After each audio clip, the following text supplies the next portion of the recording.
একটি রিজার্ভার আছে, এটা ফিল করা যায় 6 ঘন্টায়। 3টা পাম্প দিয়ে, PQR পাম্প আছে বা পাইপ, সরি, বা tape. Tap R is 3 times as fast as Q, মানে R Q এর থেকে 3 গুণ তাড়াতাড়ি দ্রুত কাজ করতে পারে। আর tap Q twice as fast as P, Q এর থেকে দ্বিগুণ, P এর থেকে দ্বিগুণ Q, আর Q এর থেকে 3 গুণ R।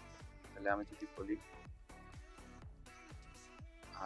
আর Q হচ্ছে আমার 2P, তাহলে এখানে দাঁড়াইলো Q দুই জায়গায় আছে।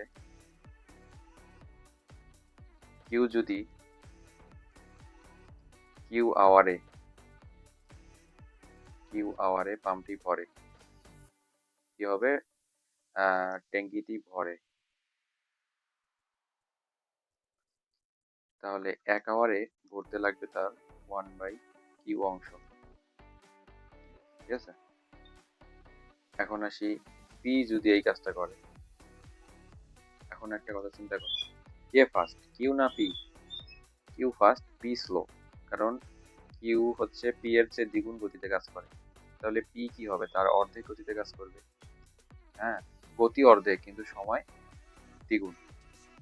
তাহলে যেহেতু P স্লো কাজ করে, তাহলে Q এর থেকে P এর দ্বিগুণ সময় বেশি লাগবে। যেহেতু P এর স্পিড কম, Q এর স্পিড বেশি, তাহলে কি হবে? P যদি, তাহলে কি হবে? Q এর জায়গায় 2Q আওয়ার্স হবে, P এর সময় বেশি লাগবে, 2Q আওয়ার্সে ট্যাঙ্কটি ভরে। তাহলে 1 আওয়ারে ভরতে কত লাগবে? 1 আওয়ারে সে 1/2Q অংশ ভরবে। এবার আসি আর কি করে? আর এর স্পিড কিউ এর 3 গুণ, যার স্পিড বেশি তার ভরাইতে কম সময় লাগবে। তাহলে আর কি করবে? কিউ এর থেকে 3 গুণ স্পিড বেশি, তার মানে তার 3 গুণ কম সময় লাগবে, মানে 3 ভাগ সময় লাগবে। এত আওয়ারে পাম্পটি ভরে, তাহলে 1 আওয়ারে কত ভরে? 3/Q অংশ। এটা আমরা পাইলাম।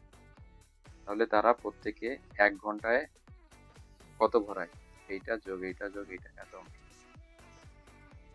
আবার আমরা জানি তাদের মোট হচ্ছে তারা 6 ঘন্টায় ভরাইতে পারে। এখন আমরা 6 ঘন্টা দিয়ে হিসাব করতে পারি, অংশ দিয়ে হিসাব করতে পারি। এখন আমরা যদি বলি তারা একত্রে 1 ঘন্টায় ভর্তি করে, কি হবে? 1/Q 1/2Q যোগ 3/Q, এটা লসাগু কি হবে?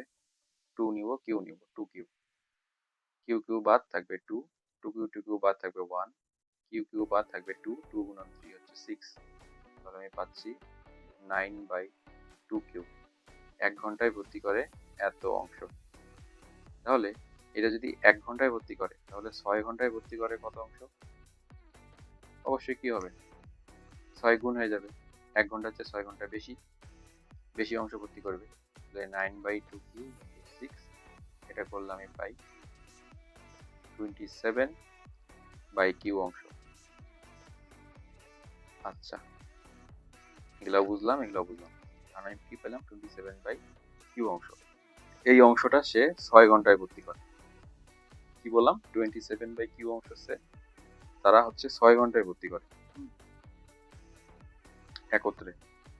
তাহলে আমি বলতে পারি না যে এই অংশটা হচ্ছে সম্পূর্ণ এক অংশ, যেহেতু তারা এই 3 জন মিলে একটা অংশ পূর্ণ করে। তাহলে আমি এখান থেকে বলতে পারি 27/Q সমান 1, যেহেতু আমরা একটি রিজার্ভারের সম্পূর্ণ অংশটাকে 1 বলি। তাহলে বা এখানে করে দিলাম 27 সমান আর গুণ করে দিলাম Q, অতএব Q সমান 27 এত ঘন্টা সমান লাগে। যেহেতু আমরা কিউ এর সময়টা কিউ ধরে নিছি, কিউ আওয়ারে, কিউ যদি কিউ ঘন্টায় ধরে, তার মানে কিউ একটা কাজ করতে 27 ঘন্টা সময় লাগবে। তাই উত্তর হবে 27। কিছু না, দেখতে কঠিন লাগতেছে, হিসাব খুবই সহজ। আমি ধরে নিলাম কিউ কিউ আওয়ারে এই ট্যাঙ্কটা ভর্তি করে, মানে সম্পূর্ণ এক অংশ ভর্তি করে কিউ আওয়ার সময় লাগে। এখন পি এর হিসাব আছে, কিউ এর যদি ছোট কিউ আওয়ার লাগে, তাহলে পি যেহেতু কিউ এর থেকে স্লো, মানে কিউ যেহেতু তার দ্বিগুণ গতিতে কাজ করে, তাহলে পি এর দ্বিগুণ সময় লাগবে যেহেতু ও স্লো। সেজন্য আমি কিউ এর জায়গায় 2q বসাইছি। এখন আর এর বেলা আসি, আর আবার কিউ এর থেকে ফাস্ট, তার মানে আর এর টাইম কম লাগবে। যেহেতু আর 3 গুণ ফাস্ট, তাহলে তার 3 গুণ টাইম কম লাগবে, তার মানে 3 ভাগ সময় লাগবে। কিউ/3 করলাম, কিউ/3 আওয়ার সময় লাগে 1 অংশ, অর্থাৎ 1 আওয়ার সময় লাগবে 3/q অংশ। এখন তারা একত্রে 1 ঘন্টায় কাজ করে কত অংশ? এই সম্পূর্ণ এগুলা যোগফল হবে। তো আমি এটা যোগ করে দিলাম, এটা যোগ করে পেলাম 9/2q, এত অংশ। তাহলে আমি এটা পাইছি কার জন্য? 1 ঘন্টার জন্য পাইছি। এরপর আমি 6 ঘন্টার জন্য কত পাবো? 6 দিয়ে গুণ করে দিব, তাহলে এখানে পেলাম 27/q অংশ। যেহেতু আবার যে আমরা জানি সে 6 ঘন্টায় সম্পূর্ণ অংশটা ভর্তি করে, 6 ঘন্টায় সম্পূর্ণ অংশটা ভর্তি করে, সেজন্য আমার সম্পূর্ণ অংশকে 1 বলতে পারি।